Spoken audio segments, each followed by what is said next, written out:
এসে প্রণাম করে বলেছে, মা আমি তো কৃষ্ণের কাছে যাব, আমি ভগবানের কাছে যাব। এই আগামী দিনের যুদ্ধে যদি আমার কৃষ্ণ প্রাপ্তি ঘটে তাহলে এই যুদ্ধে আমার জয় লাভ হবে, আর যদি কৃষ্ণ প্রাপ্তি না ঘটে তাহলে আমার তো জয় লাভ হবে না। মা তুমি আমাকে একটি পরামর্শ দাও, যে পরামর্শে অন্তপক্ষে আমার জীবনে কৃষ্ণ প্রাপ্তি ঘটে। যদি কৃষ্ণ আমার রথের সারথি হয়, কৃষ্ণ তো সকল জীবের দেহ রথের সারথি, যদি তিনি আমার রথের সারথি হয় তাহলে এই জীবন যুদ্ধে, এই মহাযুদ্ধে আমার জয় হবে। হরে কৃষ্ণ। মা কেঁদে করে বলেছে অর্জুনকে, অর্জুন কৃষ্ণ প্রাপ্তি হতে হলে জীবের কৃষ্ণমুখী জীবন প্রয়োজন। হরে কৃষ্ণ।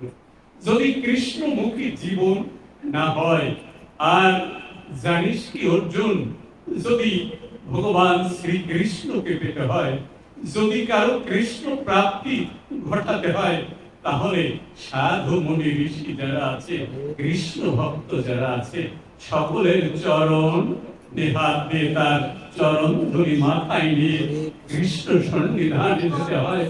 যদি ভক্ত চরণের চরণ ধরি মাথায় থাকে তাহলে কৃষ্ণ প্রাপ্তি হয় জীবনে। হরে কৃষ্ণ গৌর হরি। তাই অর্জুন, মহাবীর অর্জুন একটি মন্ত্র পেয়েছে, সাধু মুনি ঋষির চরণে মাথা রেখেছে। আজকে মহাবীর অর্জুন বলেছে, হে সাধু মুনি ঋষি যোগী ধ্যানী, আমি সকলার চরণে মাথা রাখি।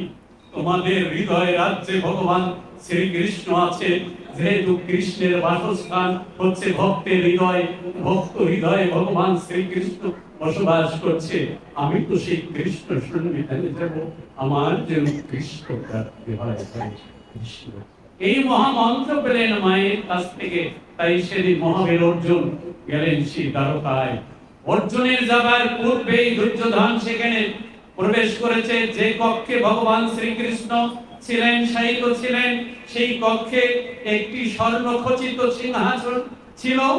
সেই স্বর্ণ খচিত সিংহাসন দেখে দুর্যোধন যখন দেখেছে তখন ভেবেছে, আমি তো রাজা, এই ভগবান এই শ্রীকৃষ্ণ তো এখানে একটি রাজ সিংহাসন রেখেছে, আমি যখন রাজা, এই সিংহাসনটি তো আমারই। এই অহংকার রয়েছে দুর্যোধনের। আর অর্জুন যখন প্রবেশ করেছে ষষ্ঠাঙ্গে কৃষ্ণ চরণে প্রণাম করেছে। আর কৃষ্ণের চরণের কাছে বসেছে মহাবীর অর্জুন।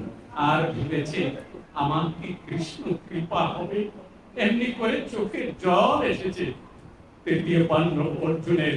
এই ভগবান শ্রীকৃষ্ণ তখন গাত্রোত্থান করে প্রথমেই অর্জুনের মুখ দর্শন করেছে। অর্জুন তুমি এসেছো, পিছনের দিকে তাকিয়ে বলেছে, দুর্যোধন ভাই তুমি এসেছো। এই তো প্রথম দর্শন হয়েছে অর্জুনের সাথে। সেদিন ভগবান শ্রীকৃষ্ণ বলেছিল, অর্জুন আমি তোমাদের এই যুদ্ধে যাব, আমি তোমার পক্ষ সমর্থন করি, তোমার রথের সারথিত্ব গ্রহণ করব, আমি হরে কৃষ্ণ করুণা করি। আর দুর্যোধনকে বলেছিল, দুর্যোধন আমার নারায়ণ সেনা আছে, তুমি নারায়ণ সেনা নিয়ে যাও, আমি কুরুক্ষেত্রের যুদ্ধে অস্ত্র ধারণ করব না, আমি শুধু অর্জুনের রথখানা চালিয়ে দেব। হরে কৃষ্ণ।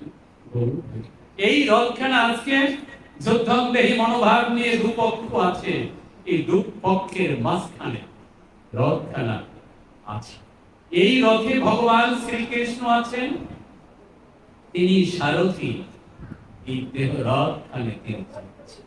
পরে কৃষ্ণ পঞ্চ পাণ্ডব যুধিষ্ঠির, ভীম, অর্জুন, নকুল, সহদেব। অর্জুন হচ্ছে জীবতত্ত্ব, অর্জুন জীবতত্ত্ব, যুধিষ্ঠির তিনি হচ্ছেন ধর্মতত্ত্ব, ভীম হচ্ছে শক্তি তত্ত্ব, নকুল জ্ঞান তত্ত্ব, আর সহদেব সহদেব তিনি হচ্ছেন বুদ্ধি তত্ত্ব। এই জীবতত্ত্বকে ঘিরে রয়েছে চারটি তত্ত্ব। এই চারটি তত্ত্ব ধর্মতত্ত্ব, শক্তি তত্ত্ব, তারপর জ্ঞান তত্ত্ব, এই বুদ্ধি তত্ত্ব।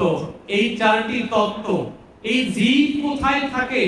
জীব থাকে এই দেহ রথের মাঝে। হরে কৃষ্ণ।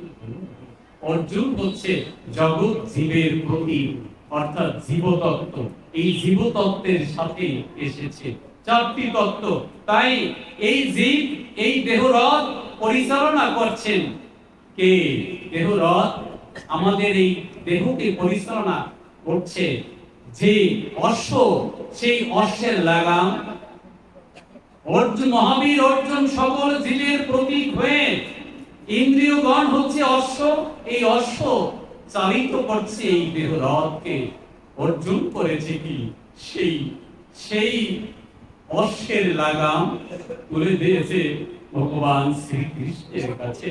তাইলে আমরা যদি আমার এই দেহরথের এই লাগাম কৃষ্ণের হাতে তুলে দিতে পারতাম, যদি কৃষ্ণের হাতে দেহরথের লাগামখানা তুলে দেওয়া যায়, তাহলে জীব পতিত হয় না মহাকালের অন্ধকারে। যদি কৃষ্ণের হাতে এই দেহের লাগাম আমরা তুলে দিতে না পারি, এতে হোক পতিত হবে গভীর কালের অন্ধকারের মধ্যে। হরে কৃষ্ণ গুরু হরি। এই মায়াময় সংসার, এই মায়াময় সংসারে আমরা ভগবান শ্রীকৃষ্ণকে কিভাবে লাভ করতে পারি? হরে কৃষ্ণ গৌর হরি। তাই ভগবান শ্রীকৃষ্ণ গীতায় 7ম অধ্যায়ে বলেছেন, ত্রিবির্বগুণার্ময়ে ভাগৈর বিসর্পমিদং জগৎ মোহিতং নাভিজানাতি মামেভ্যো পরং ব্যয়ং দৈবিদেশে গুণময়ী মম মায়া দুরত্যয় মামেইব যে প্রপদ্যন্তে মায়ামেতং তরন্তি। ভগবান শ্রীকৃষ্ণ তিনি বলেছেন, হে অর্জুন, হে বিশ্ববাসী নরনারীগণ, আমি 3টি গুণের প্রভাবে এই জগৎ সংসারকে প্রতিপালন করি। আমার এই গুণ দুরত্যয়া, এই অতি সহজে কেহই আমার এই গুণকে জয় করতে পারে না। যেহেতু এটি মহামায়ার বন্ধনে আমরা সংসার সমরাঙ্গনে, এই মহামায়ার বন্ধনে আমরা বন্দী দশায় আছি। এই মহামায়ার বন্ধন থেকে আমরা কোনো অবস্থাতেই মুক্তি পাচ্ছি না। এই মহামায়ার দুটি স্বরূপ, একটি হচ্ছে তিনি যোগমায়া, আর একটি হচ্ছে তিনি মহামায়া। মহামায়ার যে মায়ার প্রভাবে জীব সংসার সমরাঙ্গনে বন্দী দশায় থাকে, সেই মায়াকে বলা হয় মহামায়া। আর যে মায়ার প্রভাবে জীব কৃষ্ণ ভজনে যায়, সেই মায়া হচ্ছে যোগমায়া। হরে কৃষ্ণ গৌর হরি। আমরা সংসার সমরাঙ্গনে এই মহামায়া, এই মহামায়া হচ্ছে কে? মহামায়া হচ্ছে দুর্গা, যিনি দুর্গতি নাশিনী। হরে কৃষ্ণ। একমাত্র দুর্গা যিনি, তিনি আমাদের এই দুর্গতিকে নাশ করতে পারেন। আর দুর্গা শব্দটি, আগে যে শব্দটি, সেই শব্দটি হচ্ছে দুর্গ। এই সারা পৃথিবীটা একটা দুর্গের মতো। এই দুর্গকে যিনি পাহারা দিচ্ছেন, তিনি হচ্ছেন দুর্গা। আর এই পৃথিবীর কোন অংশ থেকে যদি আমাদের ভিন্ন কোন দিকে পালাতে হয়, তাহলে 10 দিকের একটি দিক অনুসরণ করে আমাদেরকে পালাতে হয়, আমাদেরকে যেতে হয়। তাই দুর্গা 10 দিক তিনি আবৃত করে রেখেছেন 10খানা হাত দিয়ে। জীব যদি যেদিকে তাকায়, সেদিকে মহামায়া দুর্গার একটি হাত।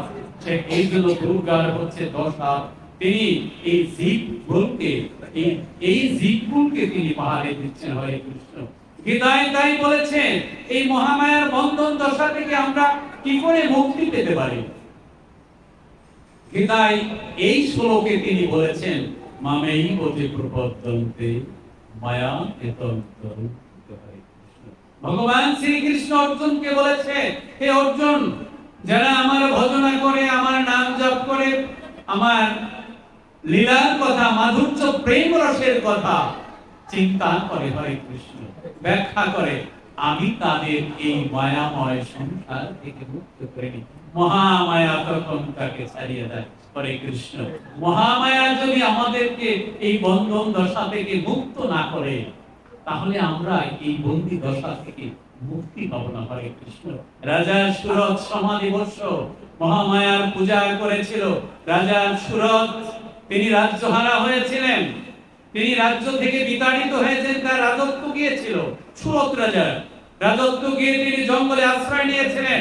জঙ্গলে আশ্রয় নিয়ে তিনি ভেবেছিলেন, আমি আর পিছনের দিকে তাকাবো না, রাজ্য সুখ পেতে চাই না, আমি এই গহীন অরণ্যে এসেছি, এখানে বসে কৃষ্ণারাধনা করব, হরে কৃষ্ণ গৌর হরি, আমি আর সংসারে তাকাবো না, হরে কৃষ্ণ। আর সমাধিবর্ষ তিনি একজন সংসারী ছিলেন। সমাধিবর্ষের স্ত্রী, পুত্র, কন্যা সবাই মিলে সমাধিবর্ষকে গলা ধাক্কা দিয়ে সেই সংসার থেকে তাড়িয়ে দিয়েছিল। এত কষ্ট, দেখেন আমরা সংসার করি, যাকে খুব ভালোবাসি তার কাছ থেকে যদি এই ভিক্ষা পাই, তাহলে এই সংসারে আর থাকতে চাই না। আসুন আমরা যেন এমন সংসার কেউ সৃষ্টি না করি। সুরজ সমাধিবর্ষ এই সংসার থেকে ধিক্কার পেয়ে জঙ্গলে গিয়েছিল, কিন্তু জঙ্গলে গিয়েছিল একটি সাধে, যে আমি কৃষ্ণ ভজনে বাকি জীবন কৃষ্ণ ভজনে বাকি জীবন কাটাবো।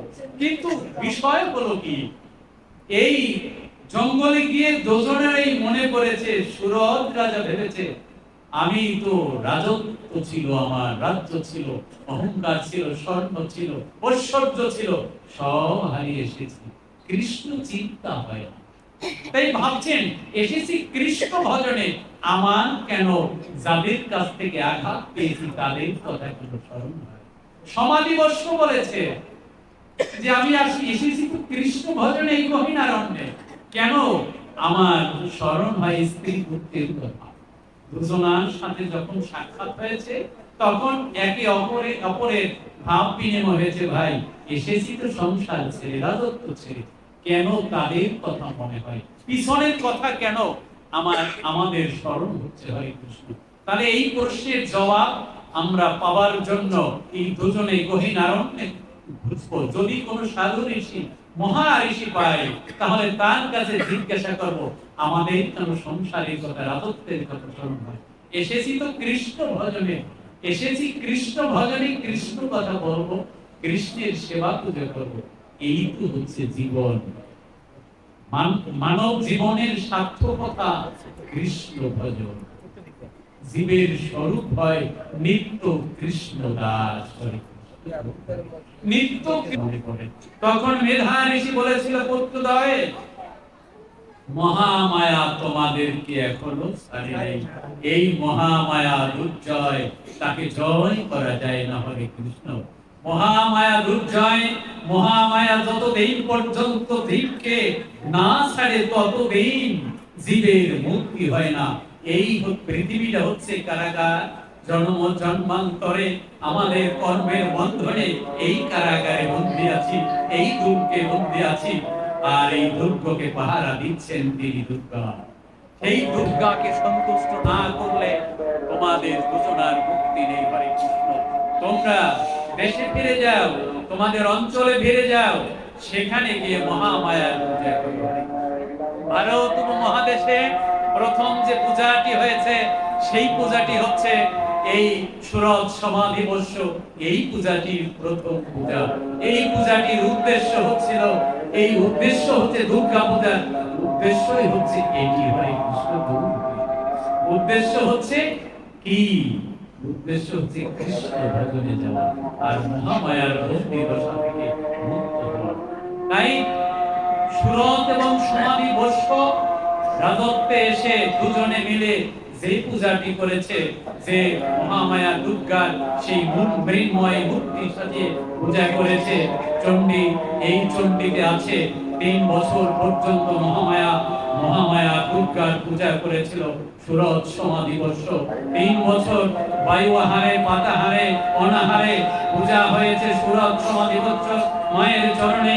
3 বছর পর্যন্ত পূজার অন্তে মা মহাশক্তির কাছ থেকে যখন কোনো দৈব বাণী না হয়, তখন এই সুরজ সমাধিবর্ষ বলেছিল, মারে তোর পূজা করলাম, তুই যখন এখনো পর্যন্ত কোন দৈব বাণী দিলে না, আজ তোর চরণে এই দেহ বিসর্জন দেব। তখন তার নিজের দেহ কর্তন করে রুধির দিয়েছিল মায়ের চরণে।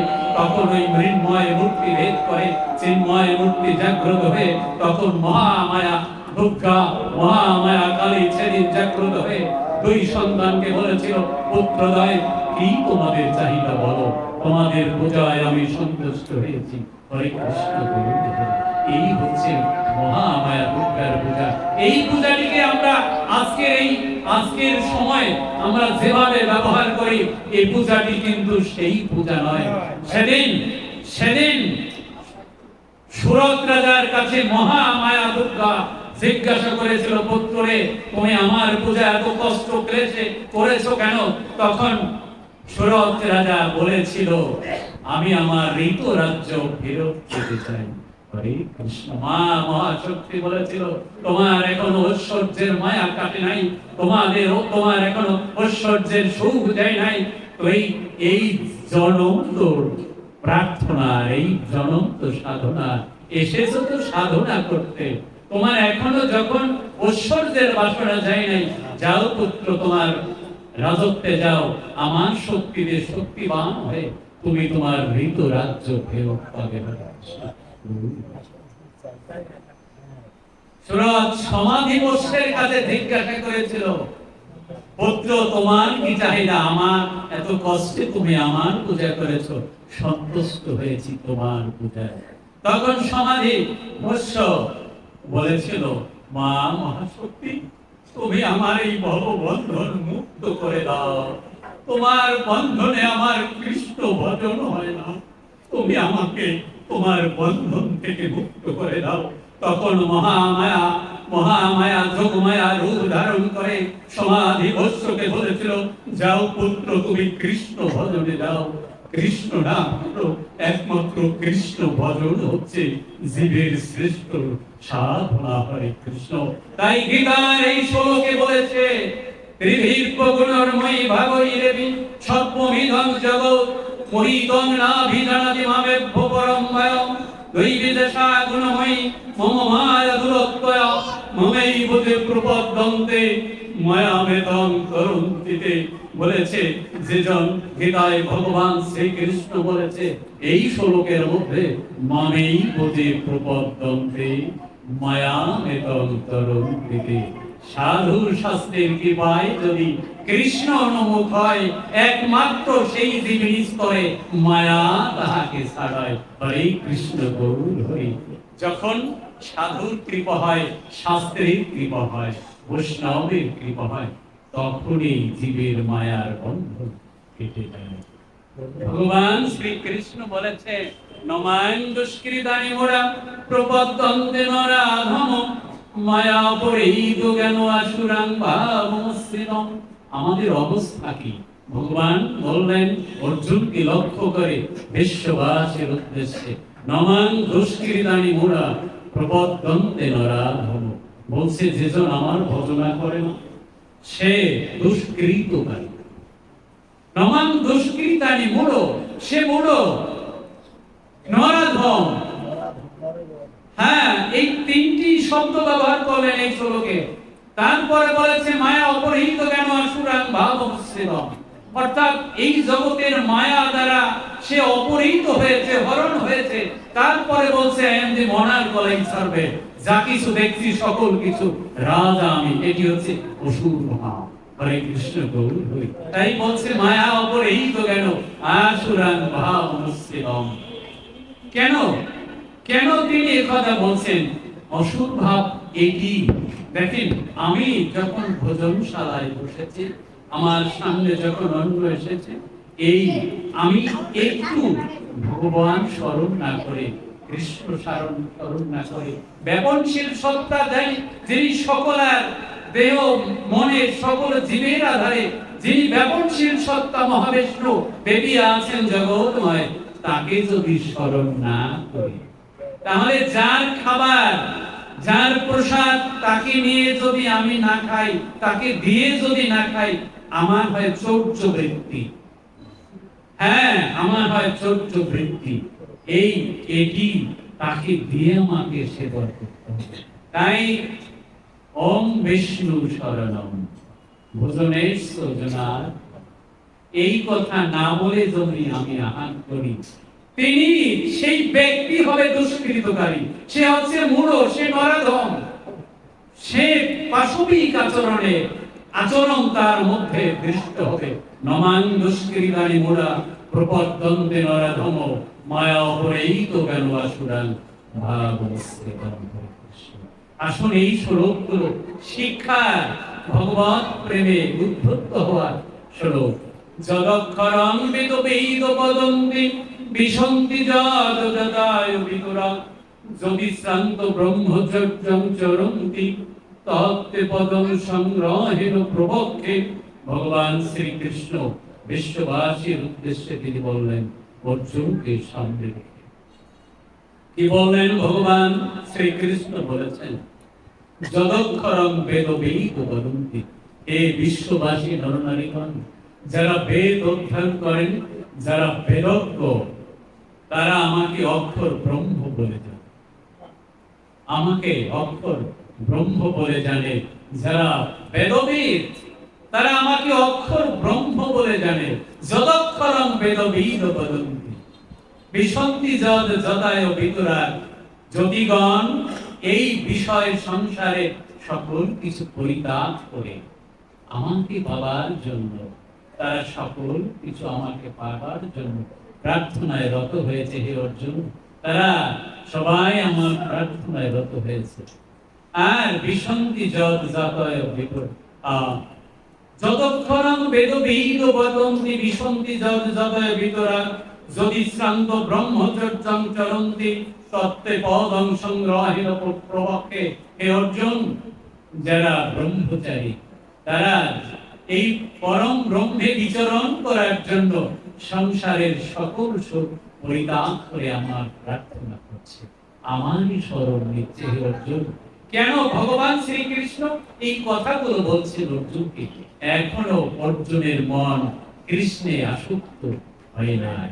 তাই কৃষ্ণে আসক্ত হবার জন্য শুধু অর্জুনকে কেন, এই বিশ্ববাসী সকলকে কৃষ্ণমুখী করার জন্য অর্জুনকে সাক্ষী রেখে, সামনে রেখে তিনি এই অমর বাণী বিদায় করে ধরেছেন।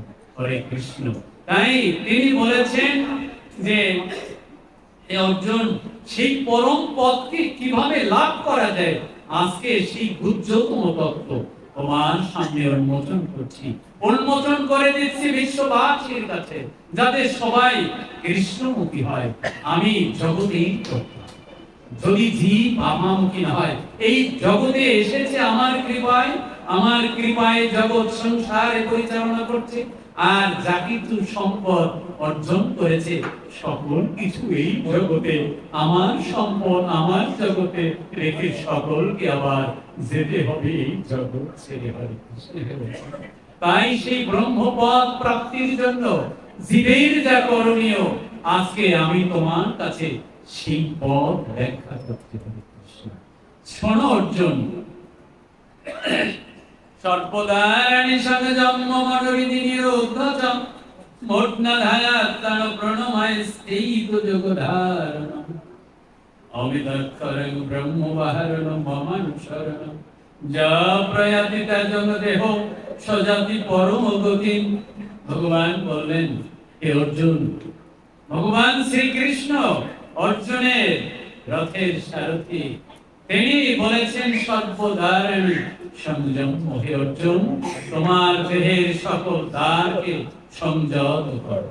কৃষ্ণ ভজনে যেতে হলে, কৃষ্ণমুখী জীবন নিতে হলে তোমার দেহের সকল দ্বারকে সংযত করো। এখানেই হচ্ছে গীতার সার কথা। হরে কৃষ্ণ। কৃষ্ণ ভজনের সার কথা এখানেই। তিনি বলেছেন সর্বদারাণী সংযম। কি করে আমি আমার দানকে সংযত করতে পারি? যদি লোভ, স্পৃহা এগুলো থাকে, তাহলে তো কৃষ্ণ ভজন। তাই তিনি বলেছেন দেখেন, চক্ষু একটি দ্বার, নাসিকা, মুখ, কর্ণ, পায়ু, উপস্থ, এগুলো আমার দেহের দান। যদি এই দানগুলোকে আমি সংযত করতে না পারি, ভগবান বললেন, তাহলে আমার তো কৃষ্ণ ভজন হচ্ছে না। সর্বদারাণী সংযম মনোরিধি নিরুদ্ধচম। চক্ষুকে যদি আমার সংযত করতে হয়, তাহলে আমি আমার এই চক্ষু দ্বারা এমন দৃশ্য দর্শন করব, যদি কোনো নারী মূর্তি দেখি তার চরণের দিকে তাকাই, তাহলে আমি আর সে তো সব তাকে আমার মাতৃজ্ঞানে দেখা হবে। আমি যদি আমার গৃহে যদি নগ্ন নারী মূর্তির ছবি থাকে, অতিরিক্ত যার দেহ দর্শনের, শরীর দর্শনের, মানে ক্ষীণ পোশাক, এগুলো দর্শন করলে আমার তো কৃষ্ণ ভজনে বাধা হয়। তাই আসুন আমরা যেন আমার গৃহে যদি রাধা কৃষ্ণের যুগল মূর্তি থাকে, তার চরণ দর্শন করলে আমার তো কৃষ্ণ দর্শন হয়। আমার কৃষ্ণ ভজনে তখন বাধা হয় না, সহযোগিতা হয়। হরে কৃষ্ণ। তাই আমার চক্ষু এভাবে আমি সংযত করতে পারি, আমার চক্ষু দ্বারা অন্য কিছু দর্শন করতে চাই। হরে কৃষ্ণ। জগৎ তো ব্রহ্মময়। আসুন আমরা সকল কিছুর মধ্যে এই ব্রহ্মকে খুঁজে পাওয়ার চেষ্টা করি, এই ব্রহ্মকে খুঁজে পাওয়ার চেষ্টা করি। এই যদি হয় আমার চক্ষু, তাহলে আমার চক্ষু সংযত হয়েছে। অহং সর্বেষু ভূতেষু ভূতাত্মা অবস্থিতং সদা। ভগবান বলেন আমি সর্বভূতের ভূতাত্মা রূপে বিরাজ করছি। এই জীব তোমরা আমাকে দর্শন করো, বহু রূপে সম্মুখে তোমার সারি, কোথায় খুঁজিস ঈশ্বর? হ্যাঁ, আসলে তিনি বহু রূপে আমার তোমার সামনে বসে আছেন। হরে কৃষ্ণ। আসুন এমন চক্ষু যেন আমার হয়, যদি আমার চক্ষু সংযত হয় তাহলে আমি তোমাকে দর্শন করতে পারবো। হরে কৃষ্ণ। দেখেন, কর্ণ আমার একটি দ্বার। এই কর্ণ দিয়ে আমি এমন কথা শ্রবণ করব যে কথার মধ্যে কৃষ্ণ কথা আছে, যে গানের মধ্যে ভগবান শ্রীকৃষ্ণের প্রেম রসের কথা আছে, যে আলোচনার মধ্যে কৃষ্ণ কথা আছে, আমি তো তাহাই শ্রবণ করবো। হরে কৃষ্ণ। গৌর হরি। এমন গান এখনো বাজে মাঝে মাঝে, যার একটি শব্দের বাংলা অর্থ, আমি শিক্ষক, 38 বছরের শিক্ষকতা করি, আমি যার একটি শব্দ বুঝি না। আমি সেদিন স্কুলে যাচ্ছে, আমার সামনে একটি ছেলে এইভাবে মোবাইল ঠেলতে ঠেলতে গান শোনাইলো আমাকে, আমি তার একটি শব্দ বুঝলাম না। আমি নামার আগে তাকে বললাম যে তুমি কোন ক্লাসে পড়ো, তোমার স্কুলের নাম কি? বললো যে হ্যাঁ আমি নবম শ্রেণীতে পড়ি। তো তুমি সারাটা এই গাড়িতে বসে যে গান শোনাইলা, এই গানের একটি বাংলা শব্দ আমাকে বলতে হবে। তখন বলছে না, আমি কোন বাংলা শুনছো কেন? তাই আমি বলতে চাই, আমার কর্ণ যদি সংযত করতে হয়, তাহলে আমি যে গান শুনবো, আমি যে আলোচনা শুনবো, তার মধ্যে যেন কৃষ্ণ কথা, তার মধ্যে যেন প্রেমের কথা থাকে, ভাগবতের কথা থাকে। হরে কৃষ্ণ। তাহলে আমার কর্ণ সংযত হয়েছে। ভাবব আমার মুখ একটি দ্বার, সবচেয়ে বড় এই দ্বারটি। আমার মুখ দিয়ে যদি আমি সাত্বিক আহার গ্রহণ না করি, তাহলে আমার আহার সাত্বিক না হলে আমার বিহার সাত্বিক হবে না। হরে কৃষ্ণ। আমার ব্যবহার সাত্বিক হবে না, আমার চিন্তা সাত্বিক হবে না, আমার মন সাত্বিক হবে না, আমার স্বপ্ন সাত্বিক হবে না। আসুন আমার এই মুক্তিকে সাত্বিক করে নেই। হরে কৃষ্ণ। ছোটবেলায় যখন স্পিরিট ল্যাম্প দিয়ে বাতি জ্বালিয়ে বই পড়েছি, তখন স্পিরিট ল্যাম্পের উপরে যদি সাদা কাগজ রেখেছি, তখন একটুও কালি পড়ে নাই। আর কেরোসিন দিয়ে বাতি জ্বালাইয়া সাদা কাগজ রাখলে কালি পড়ে। এমন খাদ্য খেয়েছি, এমন আহার করেছি, এই দেহ তো কালিময়। ভগবান বলেছে ভক্তের হৃদয় আমার বাসস্থান। আমি কি নিজে দাবি করতে পারি আমার বিবেকের কাছে আমার হৃদয়ে ভগবান বসবাস করবে? না, এমন অদ্ভুত আমি কখনো করি নাই। হরে কৃষ্ণ। আসুন হৃদয়ের এই স্বরূপটির মধ্যে যেন আমার জীবন চরিত্র পরিবর্তন করে, আমার জীবন চলার পথকে পরিবর্তন করে আমি যেন কৃষ্ণমুখী হতে পারি। হরে কৃষ্ণ। এই কথা বললেন ভগবান শ্রীকৃষ্ণ। সর্বদারানি সংযম। প্রথম 1 নম্বর বলেছে সর্বদারানি সংযম। দেখেন, তারপরে বলেছে কি? তারপরে দ্বিতীয় লাইনে বলেছে মনোহৃদি নিরুদ্ধ। মনোহৃদি নিরুদ্ধ কথার অর্থ মনকে হৃদয়ের মধ্যে আবদ্ধ করে রাখো। হে অর্জুন, তুমি মেডিটেশনে বসতে হলে, অর্থাৎ একাগ্র চিত্তে থাকতে হলে, কৃষ্ণমুখী জীবন করতে হলে তুমি মনোহৃদি নিরুদ্ধ, মনকে হৃদয়ের মধ্যে আবদ্ধ করে রেখো। যেহেতু মন অতীব চঞ্চল, দেখুন এখানে বসেছি, তারপর মন চতুর্দিক ঘুরে যাচ্ছে।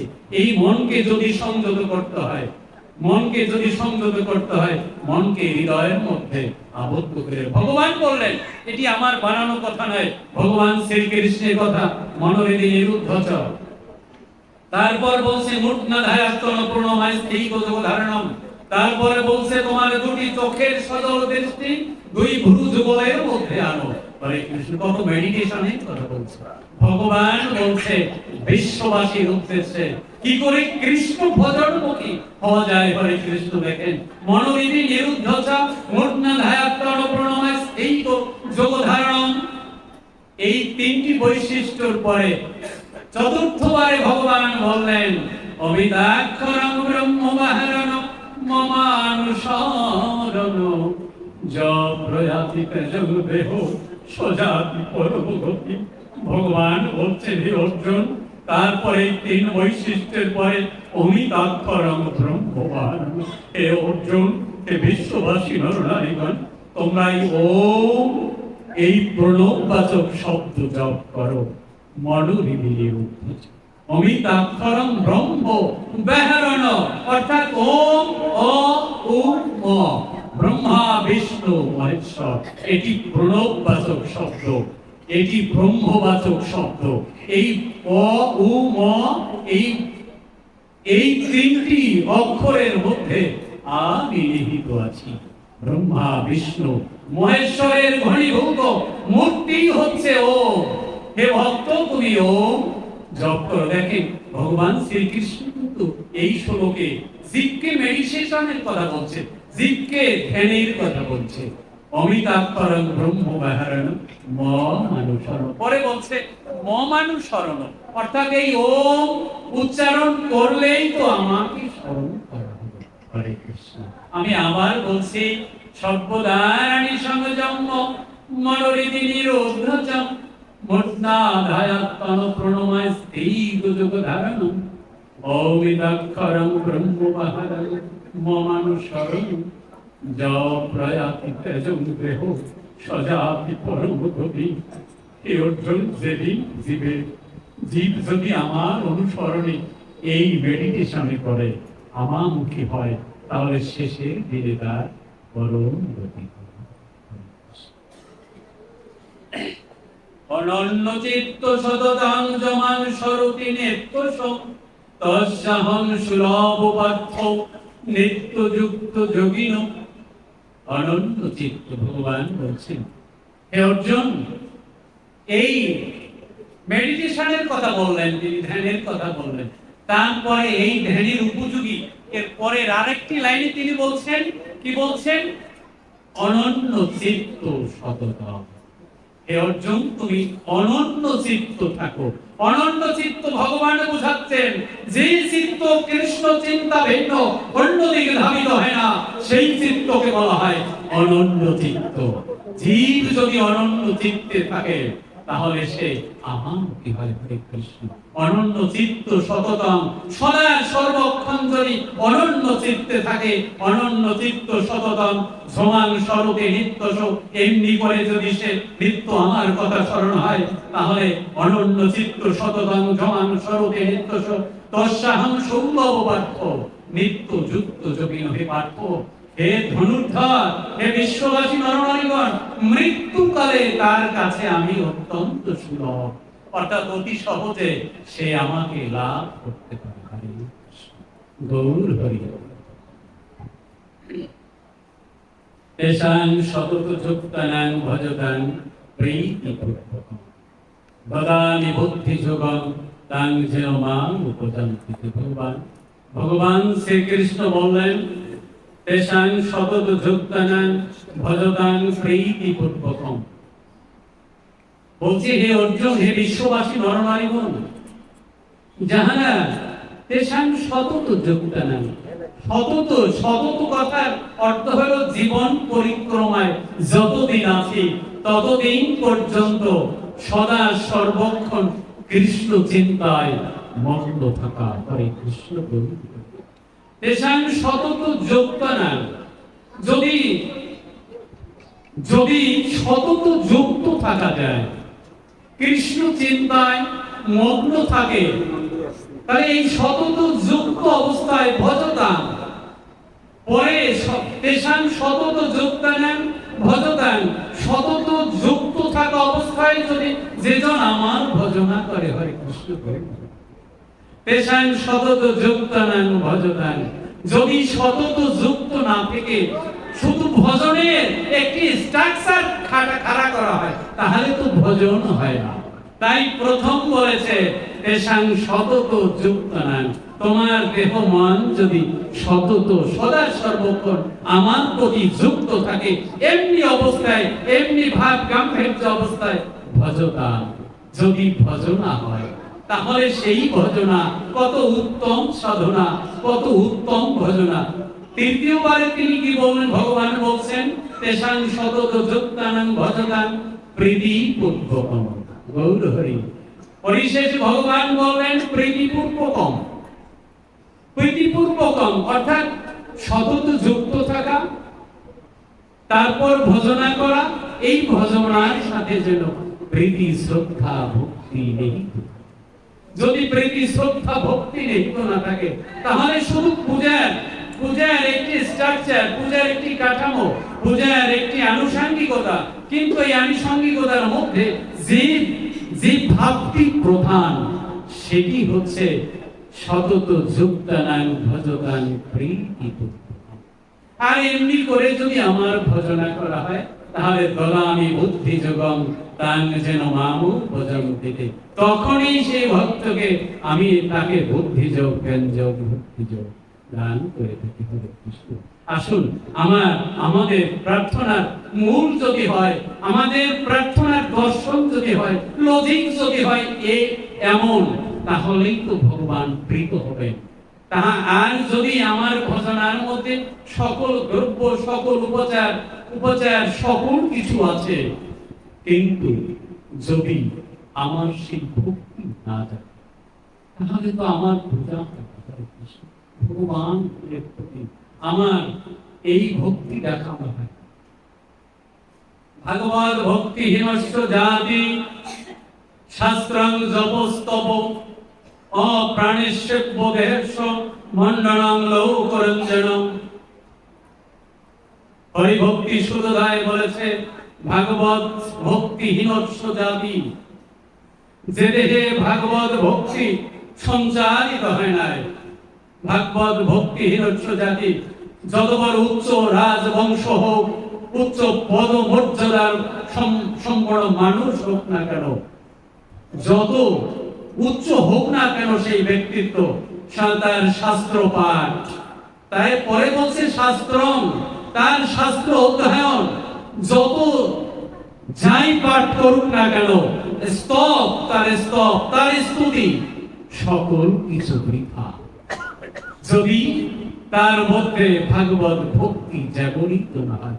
তাই বলেছে ভাগবত ভক্তি হীনস্য জাতি শাস্ত্রং জপস্তব অপ্রাণেস্য দেহস্য মণ্ডলং লৌকরঞ্জনম।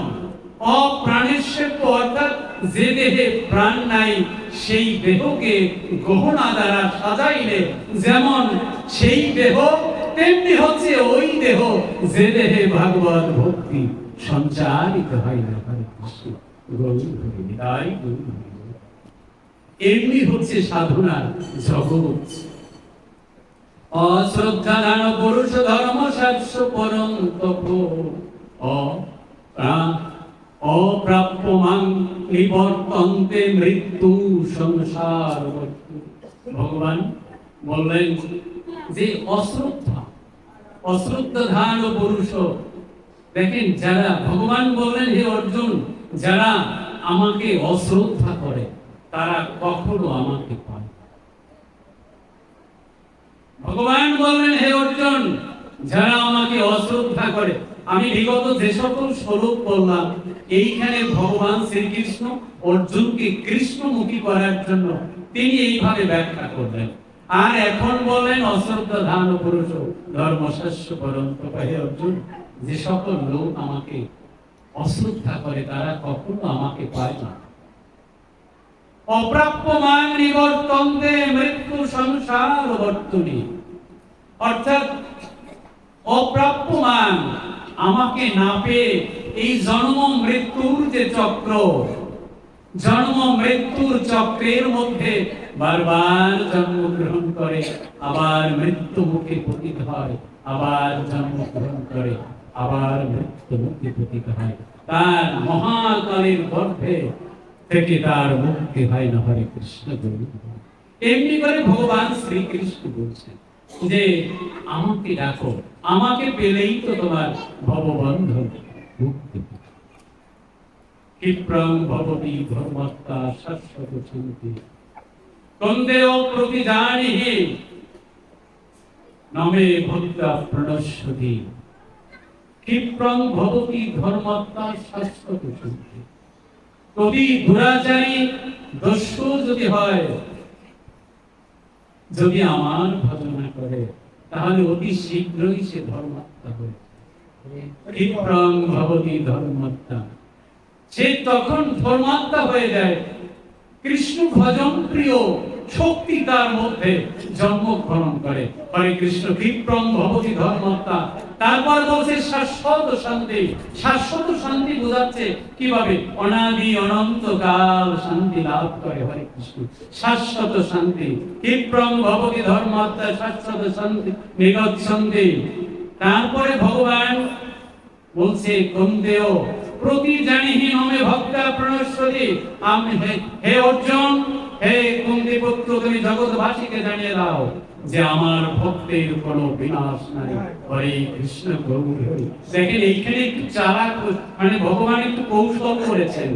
অর্থাৎ অর্জুনকে দিয়ে বলাচ্ছেন যে অর্জুন তুমি বলে দাও যে আমার ভক্তের বিনাশ নাই। প্রতিজ্ঞা করে বলে দাও যে আমার ভক্তের কোনো বিনাশ নাই। হরে কৃষ্ণ। এই কথাটি অর্জুনকে দিয়ে বলাতে চাচ্ছেন। কেন অর্জুনকে দিয়ে তিনি বলাতে চাচ্ছেন কেন? ভগবান নিজে কেন বললেন না? প্রশ্নটি হচ্ছে এখানে, ভগবান নিজে কেন বললেন না? ভগবান নিজে বললেন না এই জন্য যে ভক্তের ইচ্ছা পূর্ণ হয়।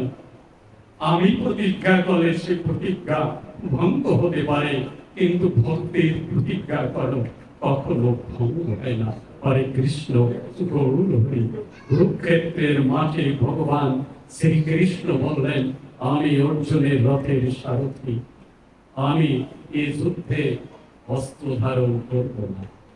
হরে কৃষ্ণ গৌর হরি। মহাবীর ভীষ্ম বললেন আমি যদি তোমার ভক্ত হয়ে থাকি, ওই কুরুক্ষেত্রের মাঠে তোমাকে অস্ত্র ধারণ করতেই হবে। হরে কৃষ্ণ গৌর হরি। আজকে ভগবান শ্রীকৃষ্ণ দেয় ভক্তকে দিয়েই তো সেই অমোঘ বাণী তিনি শোনাতে চাচ্ছেন। নমে ভক্তা প্রণশ্যতি, আমার ভক্তের কোনো বিনাশ নেই। তাই ভগবান শ্রীকৃষ্ণ এমনি করে জীবকে কৃষ্ণমুখী করতে চেয়েছে। কৃষ্ণ ভজনের দ্রব্য বা উপচার এখানে গুরুত্ব কম দিয়েছেন গীতায়। এখানে ভক্তির কথা, ভগবান সকল কিছুতে ভক্তির কথা তিনি জাগ্রত করার ইচ্ছা প্রকাশ করেছেন। তাই তিনি বলেছেন পত্রং পুষ্পং ফলং তেয়ং যমে ভক্ত প্রযচ্ছতি তদহং ভক্ত প্রীতং স্নামি প্রযদাত্তং।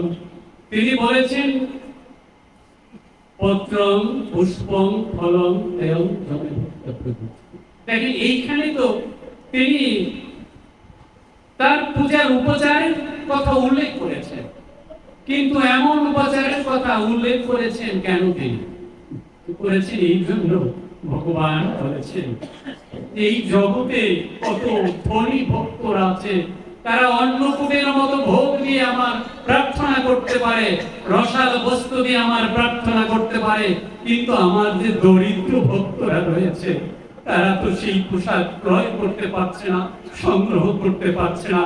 তারা তো কাঙাল হয়ে জন্মেছে জগতে। এরা তো সারাদিন আমার নাম গুণাগুণ কীর্তন করছে, আমি তাদেরকে কি করে আমামুখী করতে পারি? তাদের কি করে মুক্ত করতে পারে? হরে কৃষ্ণ। সারাদিন ভিক্ষা করছে, কিন্তু ভিক্ষা করে দিনাতিপাত করছে, আমার পূজার উপাচার তো জোগাড় করতে পারছে না। ভগবান এইখানে তার পূজার সামগ্রী সংকীর্ণ করে রেখেছে একমাত্র দরিদ্র ভক্তদের উদ্ধার করার জন্য। বলেছেন যে পত্রং, প্রথম বলেছে পত্রং, এই জগতে এই কত তুলসী বৃক্ষ রয়েছে, সেখান থেকে দুটি তুলসী পত্র চয়ন করে যদি চোখের ধরে আমার চরণে দান করে, তাহলে আমি তার ভক্তি পূর্ণ দানকে গ্রহণ করে নেই। হরে কৃষ্ণ। কত সহজ উপাচার দিয়েছেন ভগবান উদ্ধারের জন্য, জীবকে উদ্ধারের জন্য কত সহজ উপাচার দিয়েছেন। তারপরে বলেছে পুষ্পম, পত্রং পুষ্পম, এই জগতে কত ফুল ফুটেছে, ওই ফুল আমার চরণ পাওয়ার জন্য চেয়ে আছে। হরে কৃষ্ণ। যদি কোনো দরিদ্র ভক্ত সেখান থেকে দুটি ফুল চয়ন করে ভক্তি ভরে আমার চরণে দান করে, তাহলে আমি তার এই দান ভক্তিপূর্ণ দান গ্রহণ করি। পত্রং পুষ্পং, তারপর বলেছে ফলের কথা, কত বৃক্ষ শাখায় কত ফল ফলে, সেখান থেকে কিঞ্চিত ফল দিয়ে যদি আমার পূজা হয়, তাহলে তার এই ভক্তিপূর্ণ প্রসাদ আমি গ্রহণ করে তাকে আশীর্বাদ করি। পরিশেষে ভগবান শ্রীকৃষ্ণ আরো সহজ করে বলেছে দেয়ং, অর্থাৎ এই জগতে 3 ভাগ জল, 1 ভাগ তার স্থল। এই সেখান থেকে দুপুর চোখের জল মিলিয়ে, প্রকৃতি থেকে জল এনে চোখের জল মিলিয়ে যদি আমার চরণে দান করে, তাহলে আমি তার এই দানকে গ্রহণ করে নিই। হরে কৃষ্ণ। দেখেন গীতায় ভগবান শ্রীকৃষ্ণ এমনি করে জীবকে কৃষ্ণমুখী করার জন্য, জীবকে ভগবতমুখী করার জন্য এমনি করে তিনি প্রচার দিয়েছেন। গীতায় ভগবান শ্রীকৃষ্ণ তাই করেছেন। আমি গীতা মাহাত্ম্য শ্লোক উচ্চারণ করছি। হরে কৃষ্ণ। আমার পরেও একজন স্বনামধন্য ব্যক্তিত্ব আছে, আমি একটু ভাগবতের কথা বলবো, তারপরে আমি ওনাকে চেষ্টা করতে।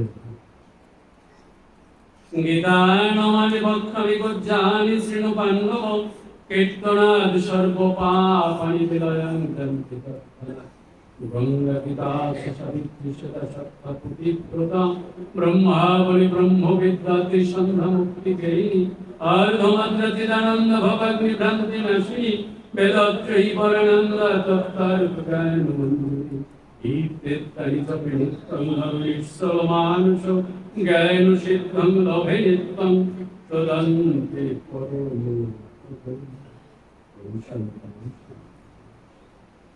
विधाय गोविंद प्रीति प्रमाणं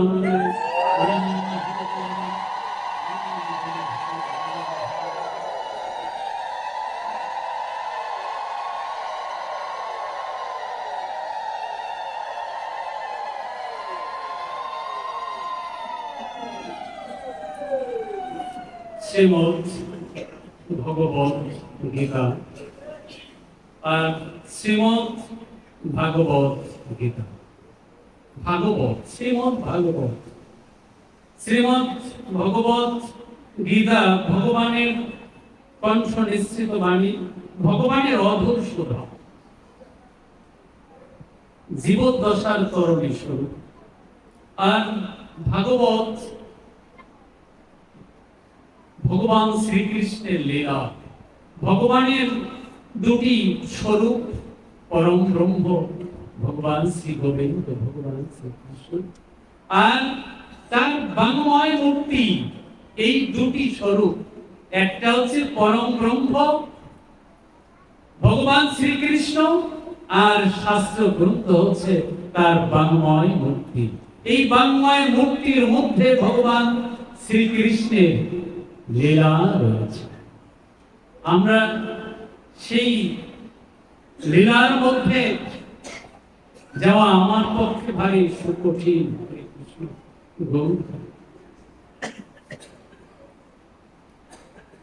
রাজা পরীক্ষিত যখন জানলেন সপ্তম দিবসে তার মৃত্যু হবে, তখন তিনি ধ্বংসিত হবেন।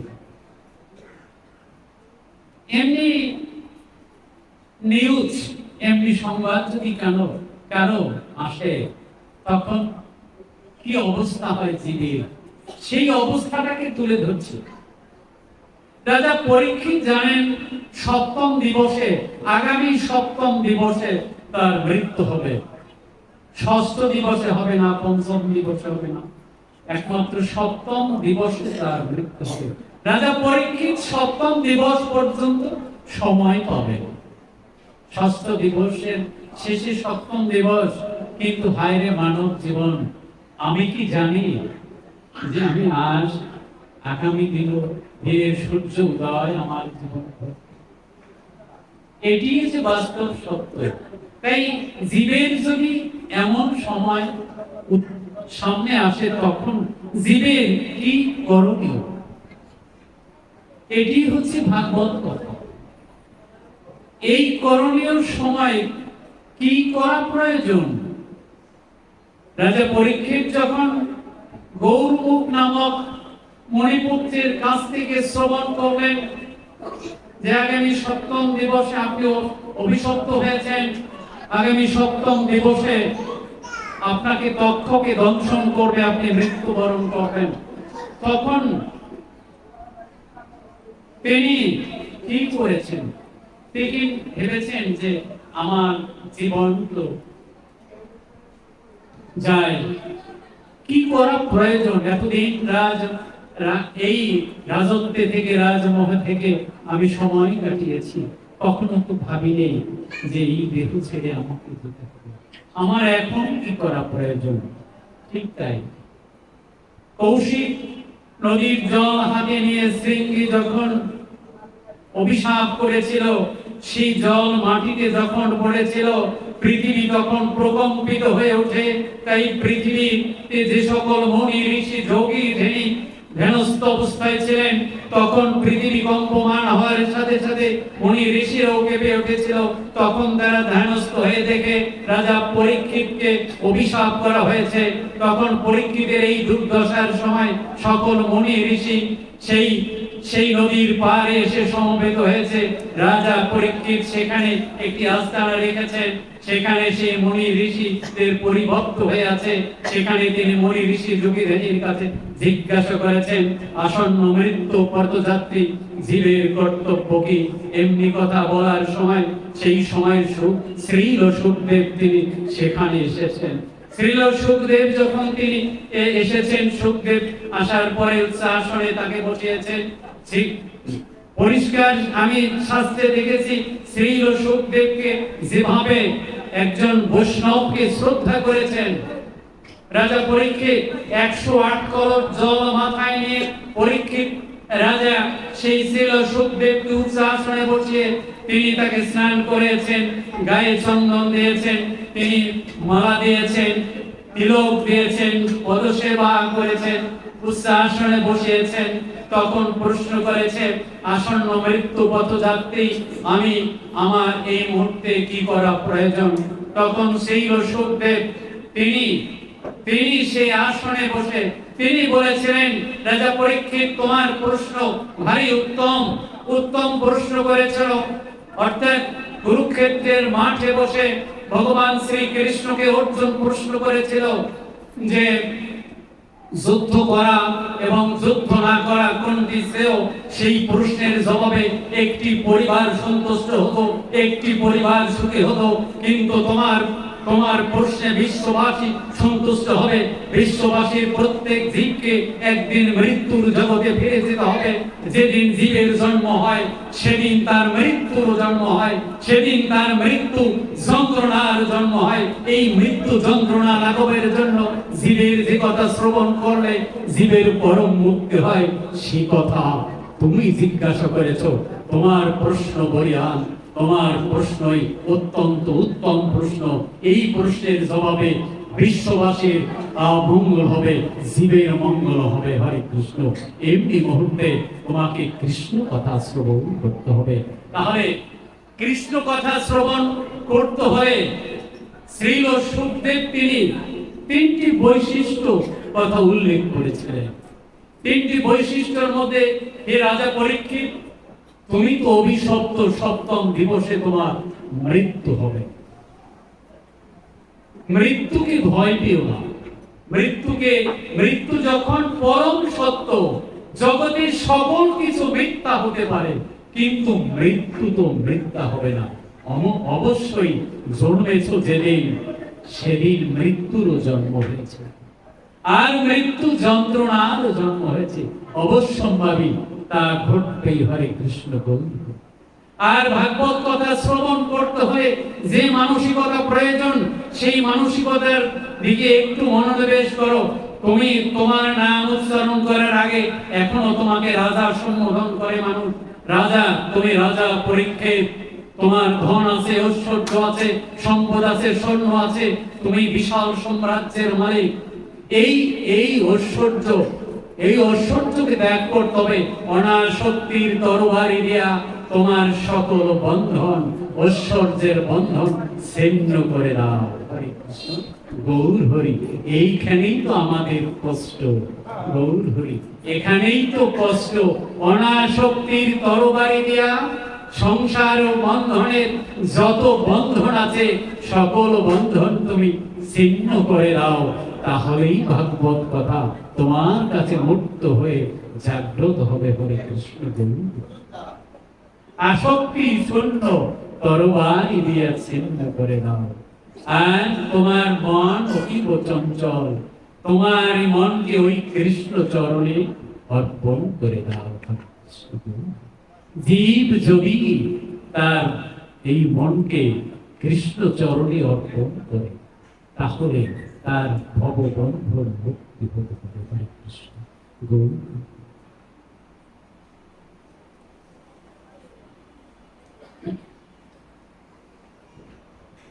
কৃষ্ণ ভক্তি রস ভাবিতামতি ক্রিয়তাং যদি কুতঃ বিলভ্যতে লল্লমতি মল্লমে কলম কোটি জন্ম সুকৃতে না লভ্যতে। ভাগবত বলছে কৃষ্ণ ভক্তি রস ভাবিতামতি ক্রিয়তাং যদি কুতঃ বিলভ্যতে। বলছে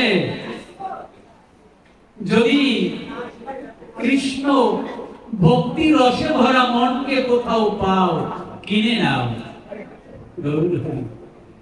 আজকে আপনারা আপনাদের গৃহ থেকে এসেছেন, সেই ভেবেছেন যে ওই বড় মায়ের বাড়ি যাব, সেখানে ভাগবত কথা হবে, আমরা ভাগবত কথা শ্রবণ করে এই মানসিকতা নিয়ে এসেছেন। এই ভাগবতময় হয়ে গেছে দেহ। তাই শাস্ত্র বলছে কৃষ্ণ ভক্তি রসে ভরা মনকে যদি কোথাও পাও, কিনে নাও। তা কিনতে হবে সেই ভক্তি রসে ভরা মনকে, সেই কৃষ্ণ ভক্তকে কিনতে হবে। কি দিয়ে? দাম কি হবে? দ্বিতীয় লাইনে লিখছে লল্লমতি মল্লমে কলম কোটি জন্ম সুকৃতে ন লভ্যতে। বলছে তোমার এই কৃষ্ণ ভক্তকে কিনতে হলে ভক্তি দরে কিনতে হবে। পরে কৃষ্ণ একমাত্র ভক্তি দিয়ে কৃষ্ণ ভক্তকে কেনা যায়, আর কিছু দিয়ে কেনা যায় না। কোটি জন্ম সুকৃতে ন লভ্যতে। কোটিবার জন্ম গ্রহণ করে যদি তুমি সুকৃতি অর্জন করো, সেই সুকৃতি হতে পারে ধনের সুকৃতি, মানের সুকৃতি, বিদ্যার সুকৃতি, রূপের সুকৃতি, ঐশ্বর্যের সুকৃতি। সেই সুকৃতি দিয়ে এই কৃষ্ণ ভক্তকে কেনা যায় না, একমাত্র ভক্তি দিয়েই তো কৃষ্ণ ভক্তকে কেনা যায়। আসল সেই কৃষ্ণ ভক্তের সাথে বুক মিলিয়ে আমরা একটু প্রেমালিঙ্গন করে সেই সুখ উপলব্ধি করি। তাই চৈতন্য চরিতামৃত বলেছে কৃষ্ণ মাধুর্যের এই তো স্বভাব, আপনা আস্বাদিতে কৃষ্ণ ধরেন ভক্ত ভাব। হরে কৃষ্ণ। এই ভক্তের হৃদয়ের মধ্যে কৃষ্ণ নাম এলে, কৃষ্ণ নাম নেওয়ার সাথে সাথে যে সুখ হয়, এই সুখ পাবার জন্য, এই সুখের সন্ধান পাবার জন্য ভগবান এসেছেন এই মাটির পৃথিবীতে। হরে কৃষ্ণ, গৌর হরি। তাই শ্রীল সুখদেব বলেছেন ভাগবত ভাগবত হচ্ছে এমন শাস্ত্র যার কথা শ্রবণ করার সাথে সাথেই ক্রিয়া শুরু হয়। শ্রবণ মঙ্গলম, ভাগবত হচ্ছে শ্রবণ মঙ্গলম। হরে কৃষ্ণ। শ্রবণ করার সাথে সাথে জীবের মঙ্গল হয়। সেই ভাগবত কথা শ্রীল সুখদেব তিনি সেখানে ব্যাখ্যা করেছেন। শ্রবণ মঙ্গলমের কথা তিনি কেন ব্যাখ্যা করলেন? কারণ হচ্ছে আজকে পরীক্ষিতের সপ্তম দিবসে তার মৃত্যু হবে। এই সময় নীতি শাস্ত্র শ্রুতি শাস্ত্র ব্যাখ্যা করলে রাজা পরীক্ষিত সময় পাবেন না সেই নীতি অনুসারে ভগবত সেবা করার জন্য, ভগবানের পূজা করার জন্য। এখন এমন শাস্ত্র অধ্যয়ন করতে হবে, শ্রবণ করাতে হবে, এমন গুণের কথা শ্রবণ করাতে হবে যাতে শ্রবণ করার সাথে সাথে তার কল্যাণ হয়, মঙ্গল হয়। এই সকল জীবের এটি কর্তব্য, সেই ভাগবত কথা শ্রবণ করা। হরে কৃষ্ণ। ভাগবত কথা শ্রবণ করা এই তো কর্তব্য।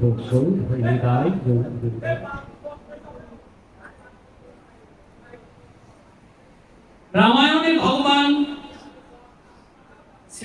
ভগবান রামচন্দ্র চারি অংশে তিনি এসেছিলেন। আজ রাম, লক্ষ্মণ, ভরত, শত্রুঘ্নকে নিয়ে রাজা দশরথ বলেছে, আমি তো বহুকাল পরে এই পুত্র সন্তান পেলাম, তাহলে আমার এই পুত্রদেরকে নিয়ে আমি একটু গঙ্গা স্নানে যাই।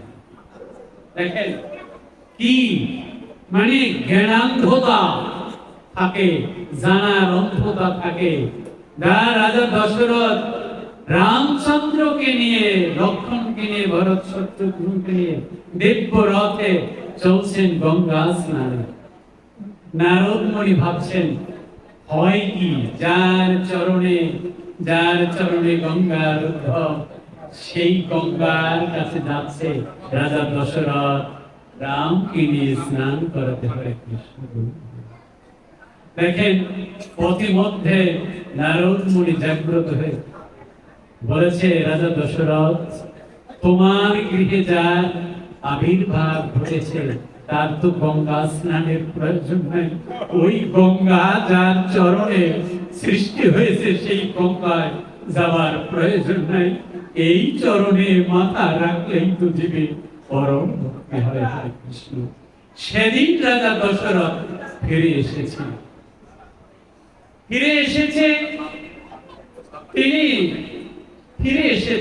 পরবর্তীতে সেই নারীর চক্রান্তে আবার তাকে যেতেই হবে। আজ আবার গঙ্গা স্নানে চলেছে। যখন জঙ্গলের পাশে গিয়েছে, গুহক চণ্ডাল বাধা দিয়েছে। এই জঙ্গলে রাজা মহাশয় কত মানুষ যায় আর আমার এই জঙ্গল ভেঙে চুরে শেষ করে যায়। আমি এই জঙ্গলের রাজা। গুহক চণ্ডাল দেবে না রাজা দশরথকে ওই গঙ্গা স্নানে যেতে। ভারী কঠিন কথা। রাজা দশরথ ভাবছে, যদি এই চণ্ডালের সাথে যুদ্ধ করে চণ্ডালকে পরাজিত করি, তাতে আমি রাজা দশরথ, আমার অত কৃতিত্ব নেই। আর যদি পরাজিত হই তাতে তো আরো অপজয়। তাহলে যুদ্ধই করব। দেখি যখন যেতে দেবে না তখন যুদ্ধই করব। তখন যুদ্ধ হয় গুহক চণ্ডালের 3 কোটি সৈন্যদের সাথে যুদ্ধে। দেখেন গুহক চণ্ডালকে বন্দী করেছে। যুদ্ধের অনেক কাহিনী আছে। বন্দী করে নিয়ে এসেছে রথের পাশে। এদিকে গুহক বলেছে জোরহাত করে, রাজা আমি রাম রূপ দর্শন করতে চাই। এদিকে রামকে এক জায়গায়, রথের এক জায়গায় আড়াল করে রেখেছে। রাম তো বাঞ্ছিত ধন, এই ধন হারা না হয়, এই জন্য রাজা দশরথ পাশে রেখেছেন যাতে তিনি না দর্শন করতে পারে। হরে কৃষ্ণ। এদিকে গুহককে দর্শন করেছে লক্ষ্মণকে দর্শন করেছে। লক্ষ্মণকে দর্শন করে গুহক প্রণাম করেছে। বলেছে আমি তো রাম দর্শন করতে চাই। লক্ষণ চলে গিয়েছে রামের কাছে, বলেছে দাদা, পিতা যুদ্ধ করে এমন একজনকে বন্দী করে নিয়ে এসেছে, সে দুই হাতে যুদ্ধ করতে পারে, দুই হাতে তীর চালাতে পারে এবং দুই পায়েও তীর চালাতে পারে, এমন এই তীরন্দাজকে তুমি দেখো না। রামচন্দ্র চলে এসেছে রামকে দর্শন করে গোপচন্দ্র পতিত হয়েছে রামের চরণে। হরে কৃষ্ণ গৌর হরে। এই ভক্তি দেখে রামের কৃপা হয়েছে, পিতার কাছে বলেছে, পিতা এই আমার চরণে যেভাবে প্রতিবাদ করেছে, এই গোহকে তুমি ছেড়ে দাও, তাহলে আমি নিজে গিয়ে তার বন্ধন মুক্ত করে দেব। দশরথের আসার পূর্বেই রাম নিজের হাতে যখন এই বন্ধন খুলে দিচ্ছে, গোহক চরণ ধরে বলেছে, প্রভু এই জন্মে তুমি আমার ভব বন্ধন মুক্ত করে দাও। হাতের বন্ধন মুক্ত করলে তো আমার এই জগতের বন্ধন মুক্ত হয় না, তুমি আমার ভব বন্ধন মুক্ত করে দাও। হরে কৃষ্ণ। সেদিন ওইখানে অগ্নি জ্বালিয়ে গোহক চন্দ্রের সাথে ভগবান রামচন্দ্রের বিদায় হয়েছে, বন্ধ হয়েছিল। তারপর বন্ধ হওয়ার পরে গঙ্গা স্নান করে তিনি গিয়েছেন। ভগবান রামচন্দ্র যখন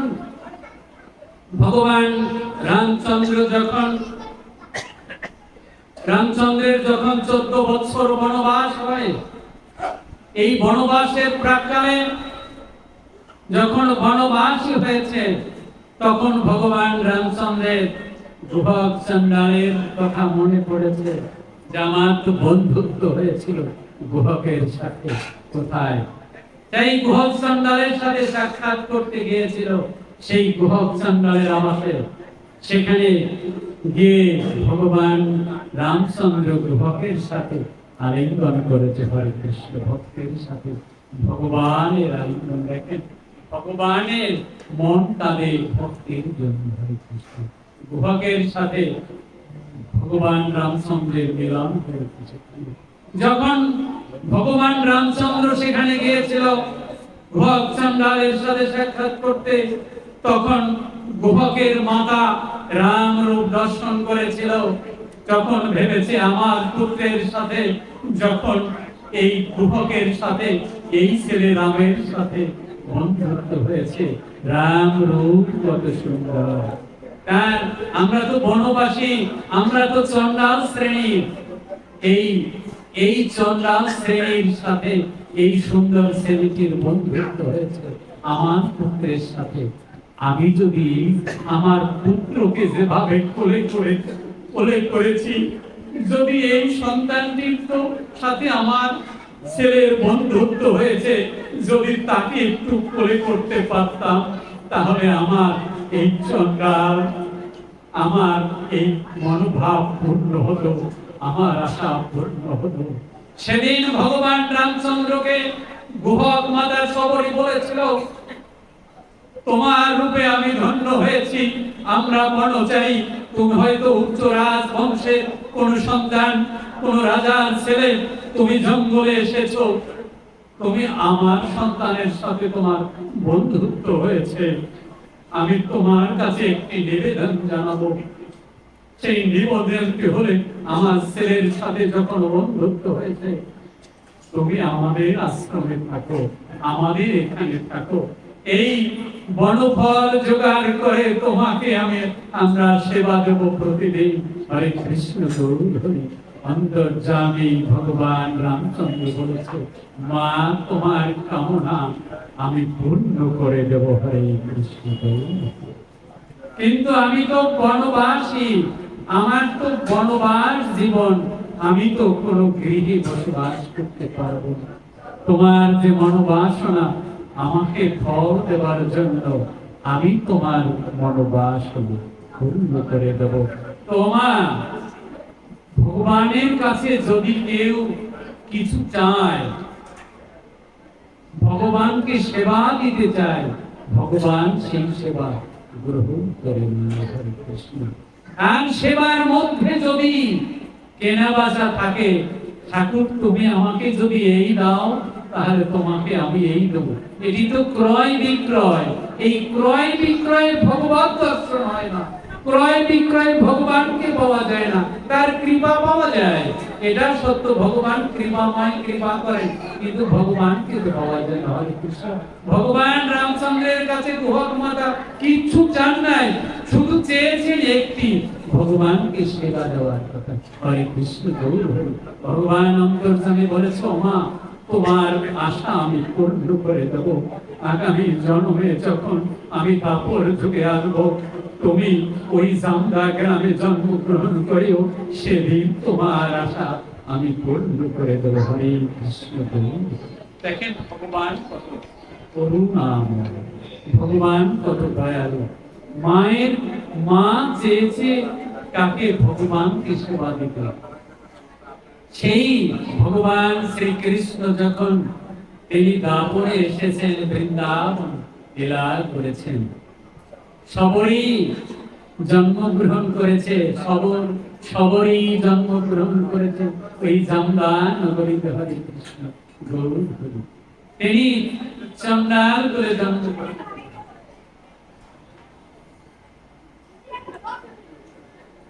হ্যাঁ দেখেন সেই চন্ডাল করে জন্মগ্রহণ করেছেন। আর ভেবেছে আমার এই বহু বছর হয়ে গেল এই ব্রজধামে আমি ফল বিক্রি করি, কিন্তু শুনেছি এই ব্রজে নাকি বৈকুণ্ঠ বিহারী জন্মগ্রহণ করেছে, তিনি বালক রূপে লীলা করছেন। হায় রে হতভাগ্য জীবন আমার তার সাথে দেখা হলো না। প্রতিদিন গভীর রাতে ফল বিক্রয় নিয়ে তিনি চিন্তা করেন, আমার যদি কৃষ্ণ দর্শন হয়, ভগবানকে যদি দেখা যায়, তাহলে ভগবান কৃপাবান, তিনি অন্তর্যামী, তিনি অবশ্যই কৃপা করবেন। আজ ফল বিক্রয় তিনি ব্রজে এসেছেন, মাথায় ফলের ঝাঁকা নিয়ে ব্রজে এসেছেন। বিগত রজনীতে সারা রাত তিনি চিন্তা করেছেন, এত রসালো ফল নিয়ে এসেছি, যদি এই ফল সেই ব্রজের রাখাল কৃষ্ণের মুখে দিতে পারতাম, তাহলে আমার এই চন্ডালিনী জীবন আমার সার্থক হতো। হরে কৃষ্ণ, গৌর হরি। তিনি এই চিন্তা করেছেন সারা রাত। আর আজকে এই বার্ধক্য বয়সে তিনি এসেছেন ফল বিক্রি করতে সেই বৃন্দাবনে। আর বলেছে, লাগবে নাকি ফল, লাগবে ফল। তখন কি হয়েছে জানেন? প্রথম দ্বাদশ রাখালের সাথে দেখা হয়েছে।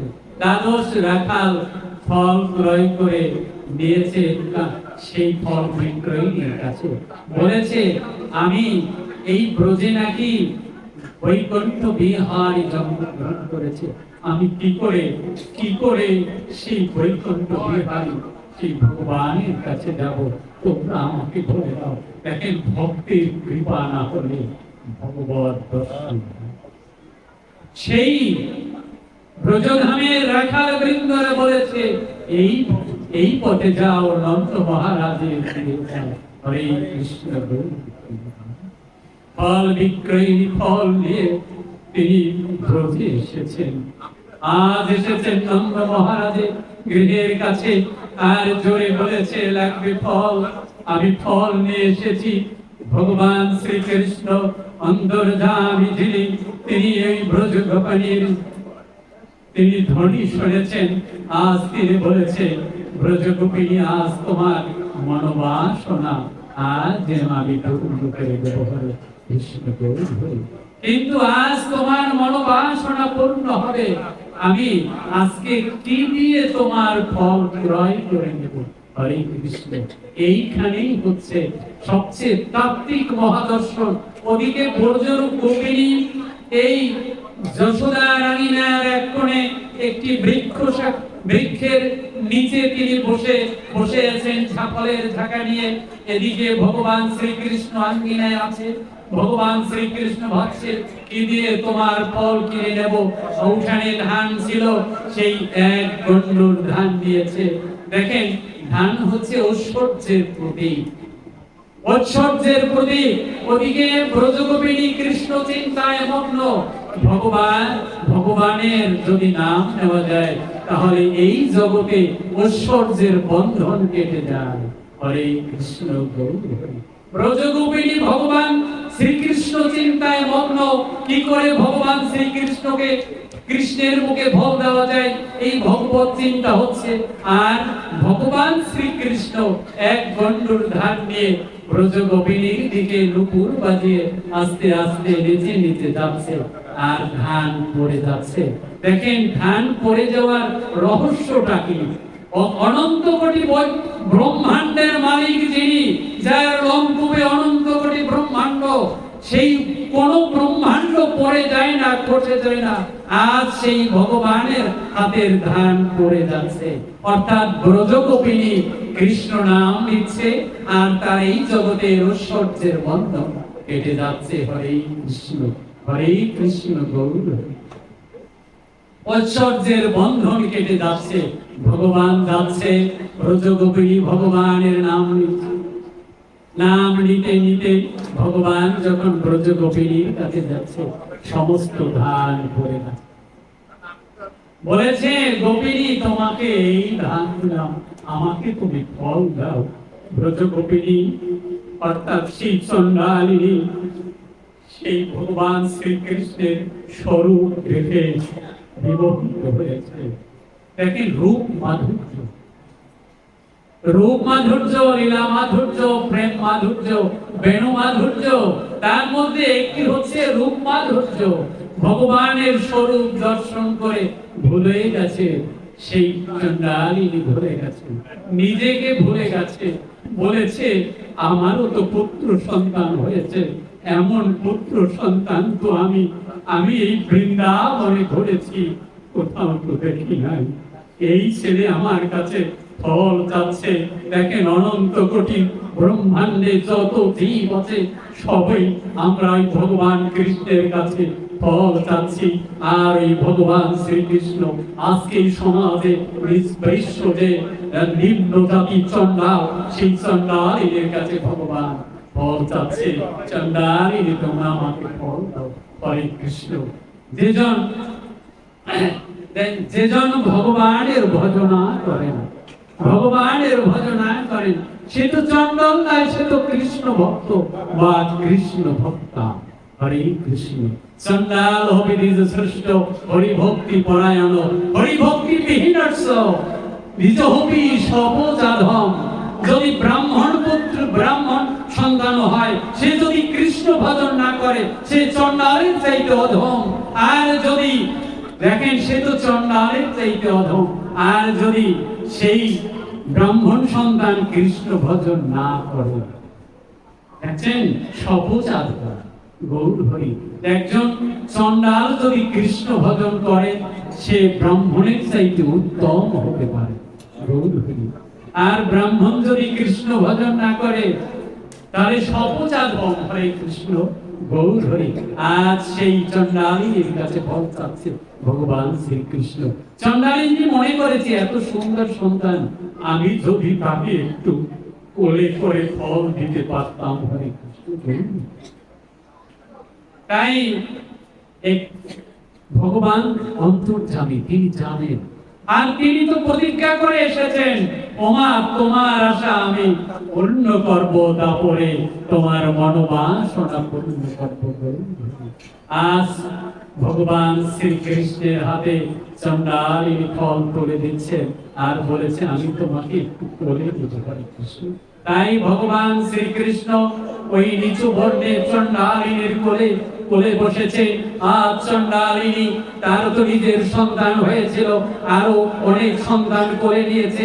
এই সন্তানকে কোলে নিলে তার যে সুখ হয়েছে, এমন সুখ তিনি কখনো কোনোদিন পান নাই।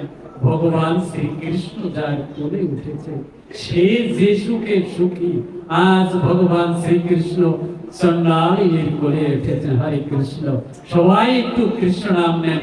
হরে কৃষ্ণ কৃষ্ণ কৃষ্ণ হরে হরে।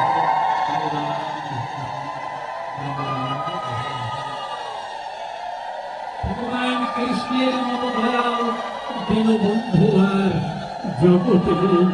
হরে কৃষ্ণ। চন্ডালিনী তখন ভগবান শ্রীকৃষ্ণকে একটি একটি করে ফল দিচ্ছে, আর ভগবান শ্রীকৃষ্ণ চন্ডালিনীর হাতে ফল খেয়ে নিচ্ছে। হায় রে, এই তো ভগবানের কৃপা, এই কৃপা মাধুর্য। গৌর হরি। এমনি করে ফল নিতে নিতে যখন ফল খাওয়া হয়ে গেছে, তখন কি ঘটনা? ভগবান শ্রীকৃষ্ণ যখন চন্ডালিনীর কোল থেকে নেমে গৃহাভ্যন্তরের দিকে চলে যাচ্ছে, তখন চন্ডালিনী তার ঝাঁকাটি একটি চাদর দিয়ে ঢাকা ছিল, ঝাঁকাটি ধরতে গিয়ে আর তার ঝাঁকা জাগাতে পারছে না। ঝাঁকাটি উন্মোচন করে রেখে কত মণি মুক্তা ধনরত্ন দিয়ে ঝাঁকায় ভরে রেখেছে। ভগবান শ্রীকৃষ্ণকে কোলে করার পরে তার দেহে চৈতন্য শক্তি জেগেছে। তখন সে মনে করেছে, তুমি তো সেই ব্রজের রাখাল কৃষ্ণ, তুমি আমাকে ওই ঐশ্বর্যের মধ্যে রেখে ভববন্ধনে বন্দী রেখে চাও। তুমি তো সেই ব্রজের রাখাল কৃষ্ণ। তাই সেই ঐশ্বর্যের বন্ধন ছিন্ন করে ভগবত চরণে, ভগবানের চরণে প্রণিপাত করেছে, চরণ ধরে বলেছে, প্রভু আমি তো ঐশ্বর্য চাইলে, আমি চেয়েছি তো তোমাকে, তুমি তোমার ঐশ্বর্যের বন্ধন আমাকে মুক্ত করে দাও। তখন ভগবান শ্রীকৃষ্ণ তিনি বলেছিল, এছাড়াও তুমি তো ত্রেতা যুগে আমাকে ফল দিতে চেয়েছিলে, ওমা এই জন্মে তোমার সেই মনোবাসনা পূর্ণ করে দিলাম। তুমি আমার কাছে কি বাসনা আছে তোমার?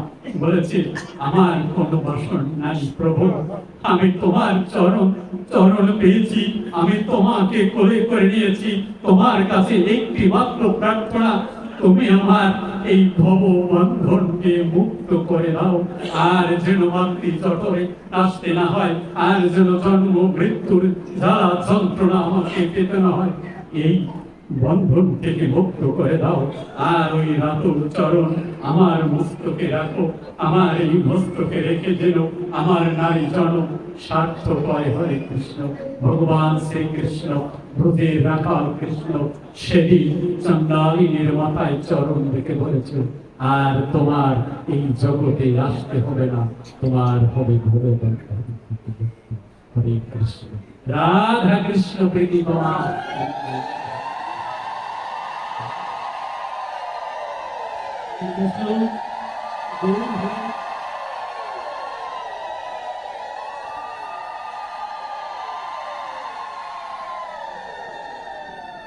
সহস্রনাম পূর্ণানাং ত্রিবৃত্তাৎ যৎফলম একবৃত্তাৎ কৃষ্ণস্য নামৈকং তৎফলম। অর্থাৎ ভগবান শ্রীকৃষ্ণের সহস্রনাম 3 বার করে যদি জপ করা হয়, তাহলে কতবার হয়? 3000 বার হয়। আর একবার কৃষ্ণ নাম জপ করলে সেই ফল পাওয়া যায়। হরে কৃষ্ণ। গৌর হরি। আগামী দিন এইখানে এই মহানাম যজ্ঞানুষ্ঠান, ষোলনাম ভক্তির চক্র, এখানে কীর্তন হবে। কোটি জন্ম ব্রহ্মজ্ঞানে যেই মুক্তি নয়, এক নামাভাসেই সেই মুক্তি হয়। হরে কৃষ্ণ। চৈতন্য চরিতামৃতে বলেছে, কোটিবার জন্মগ্রহণ করে যে জীবের মুক্তি হয় না, এক নামাভাসেই সেই মুক্তি হয়। একটু কঠিন কথাটি। কোটি জন্ম ব্রহ্মজ্ঞানে যেই মুক্তি নয়, এক নামাভাসেই সেই মুক্তি হয়। নামাভাস কি? নামাভাস হচ্ছে ভগবান নাম নেওয়ার পূর্ব মুহূর্তে নামের প্রতি আস্থা, নামের প্রতি ভক্তি, নামের প্রতি বিশ্বাস যদি ভক্তের থাকে, এবং নাম নেওয়ার জন্য দেহ মন যখন পবিত্র হয়, দেহ মন যখন প্রস্তুত হয় একটি মুহূর্তেই তার জন্ম জন্মান্তরে সকল পাপ যায়। কারণ হচ্ছে এই গভীর অন্ধকারের মধ্যে যত চোর গুন্ডা বদমাইশ আছে সারা রাত তারা চুরি করে ডাকাতি করে, যখন সূর্য উদ্ভাসিত হবে সেই ব্রহ্ম মুহূর্ত সময় আসবে, তার পূর্বেই সেই চোর গুন্ডা শয়তান বদমাইশ তখন তারা সবাই এখান থেকে পালিয়ে যায়, আত্মগোপন করে। ঠিক তদ্রূপ নাম নেওয়ার পূর্বে দেহ যখন নামামুখী হয়, নামের প্রতি যখন আস্থা, নামের প্রতি যখন ভক্তি জাগে, তখন এই দেহে যত সব রিপু থাকে সকল কৃষ্ণ ভজনে রত হয়ে যায়, হরে কৃষ্ণ, আর এই সকল অশুভ সত্তা কেটে যায়। তাই বলছে যে কোটি জন্ম ব্রহ্ম জ্ঞানে যেই মুক্তি নয়, এক নামাভাসে সেই মুক্তি হয়, হরে কৃষ্ণ। রাজা সুবুদ্ধি রায় যখন রাজ্যহারা হয়েছিল তখন তার জাত বিসর্জন দিয়েছিল, তখন ব্রাহ্মণদের কাছে গিয়েছিল রাজা সুবুদ্ধি রায়, ব্রাহ্মণদের কাছে গিয়ে বলেছিল আমার জাতি এই সনাতন ধর্মের জাতের মধ্যে, এই সম্প্রদায়ের মধ্যে থাকতে পারি, কি বিহিত করা যায়? তখন সেই যুগের ব্রাহ্মণরা বলেছিল তপ্ত ঘৃত পান করে তোমাকে জীবন বিসর্জন দিতে হবে। দেখেন, তখন আত্মবিসর্জনের কথা বলেছিল, তপ্ত ঘৃত পান করে তোমাকে জীবন বিসর্জন দিতে হবে। তখন সুবুদ্ধি রায় সেখান থেকে গিয়েছিলেন কাশীতে ভগবান শ্রীকৃষ্ণ চৈতন্য মহাপ্রভুর চরণে পতিত হয়ে তিনি বলেছিল মহাপ্রভু আমার রাজত্ব গিয়েছে, জাত বিসর্জন দেখাইলে জাত বিসর্জন হয়, তাও আমি খেয়েছি, কি করে আমি সনাতনী হয়ে তবে এই হিন্দু ধর্মের মধ্যে থাকতে পারি?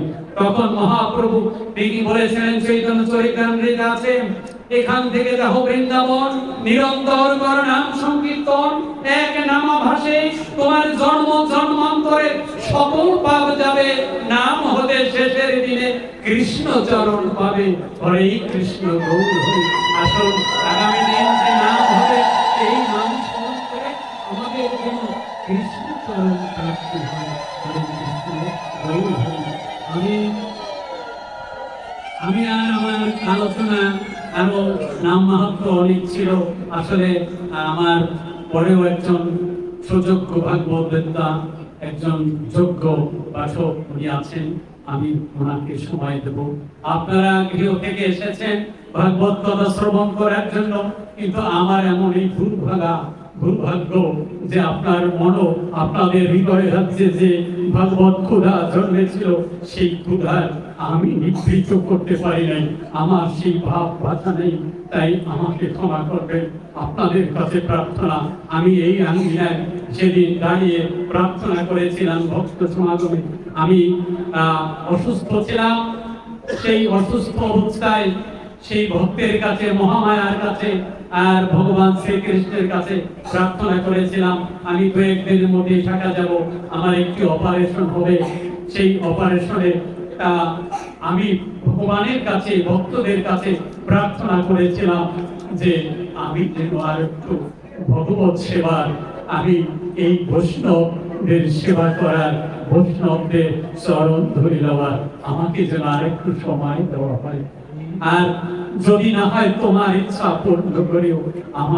আমার সেই অপারেশন হয়েছে আজকে 1.5 মাস হয়, তাই আমি এখনো আপনাদের করুণা কৃপায়, মায়ের কৃপায়, ভগবানের কৃপায়, বৈষ্ণবের কৃপায় এখনো আপনাদের মাঝে আছি।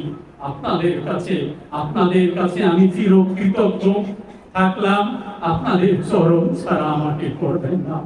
আর আপনাদের কাছে আমার প্রার্থনা শেষের দিনে যেন আমার এই জগতে দাঁড়িয়ে থাকতে না হয়, আপনাদের সকলের কৃপায় যেন আমার ভববন্ধন মুক্ত হয়, এই প্রার্থনা রেখে আমার ধৈর্য আলোচনা এখানেই সমাপ্ত রাখছি। হরে কৃষ্ণ, বিশ্রাম রাখছি। আপনাদের সকলের মঙ্গল হোক, সকলের হৃদয় রাখছে ভগবান শ্রীকৃষ্ণ জেগে উঠুক, সকলকে কৃষ্ণ মুক্তি করে এই প্রার্থনা জানেন। রাধা কৃষ্ণ প্রীতি।